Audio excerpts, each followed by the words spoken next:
Bonjour à tous et bienvenue sur Petite Voix du Monde. Je suis Laga, votre guide pour cette aventure extraordinaire à travers les histoires d'enfants du monde entier.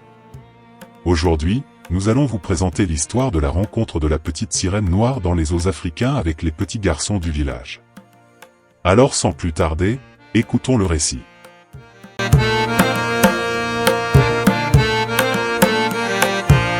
Au large des côtes africaines, là où l'océan caresse les rivages de sable doré, vivait une petite sirène noire du nom de Nia. Ses cheveux sombres flottaient comme des algues, et sa queue scintillait de reflets bleus et verts. Elle était la gardienne des récifs coralliens, une créature gracieuse dont le chant résonnait à travers les vagues. Un jour, alors que Nia explorait les profondeurs de la mer, elle entendit des rires joyeux provenant de la surface. Intriguée, elle nagea vers la rive pour découvrir un village côtier où des enfants jouaient sur la plage. Leurs yeux s'illuminèrent d'émerveillement en apercevant la petite sirène. Les enfants s'appelaient Kofi, Amina et Malik. Ils avaient grandi en écoutant les histoires des anciens sur la magie de l'océan, mais voir une véritable sirène était au-delà de leurs rêves les plus fous. Nia, elle-même enchantée par la curiosité et l'innocence des enfants, s'approcha timidement. Les enfants, émerveillés par la beauté de Nia, l'accueillirent avec des sourires chaleureux. Ils posèrent des questions sur son monde sous-marin, sur les trésors cachés dans les profondeurs, et sur les créatures fantastiques qui peuplaient les océans. Nia, enchantée par leur enthousiasme, leur raconta des contes de la mer, des aventures avec les dauphins et des danses avec les poissons colorés. Chaque jour, Nia venait visiter les enfants sur la plage, et une amitié spéciale se tissa entre la sirène et les jeunes du village. Ils partageaient des histoires, des coquillages, et Nia apprit même quelques chansons du village.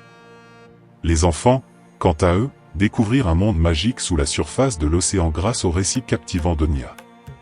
Cependant, un jour, une tempête menaça le village côtier. Les vagues furieuses engloutirent les maisons et emportèrent les bateaux. Les habitants du village, terrifiés, cherchèrent refuge. Nia, sentant la détresse, nagea courageusement à travers les eaux tumultueuses pour aider ses amis. Avec l'aide de Nia, les enfants du village et les habitants purent se réfugier en sécurité. Ils réalisèrent que la petite sirène noire était bien plus qu'une créature mystérieuse, elle était une amie fidèle prête à protéger ceux qu'elle chérissait. Après la tempête, le village et Nia unirent leurs forces pour reconstruire et préserver leur coin de paradis.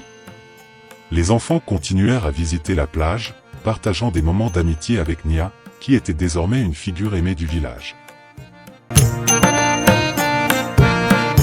Ainsi, la petite sirène noire et les enfants du village africain créèrent une histoire extraordinaire, unissant les mondes de la terre et de la mer dans une amitié étincelante qui durait pour les générations à venir. La mer, les vagues et les rires des enfants résonnèrent comme une symphonie d'harmonie et d'amour, rappelant à tous que les liens entre les différentes parties du monde pouvaient créer une magie unique et inoubliable. Restez à l'écoute pour nos prochaines aventures en Afrique et partout ailleurs dans le monde où nous découvrirons davantage d'histoires d'enfants extraordinaires. N'oubliez pas de vous abonner, d'aimer cette vidéo et de partager notre chaîne avec vos amis. Merci de nous avoir rejoints aujourd'hui et à bientôt pour de nouvelles découvertes sur Petite Voix du Monde.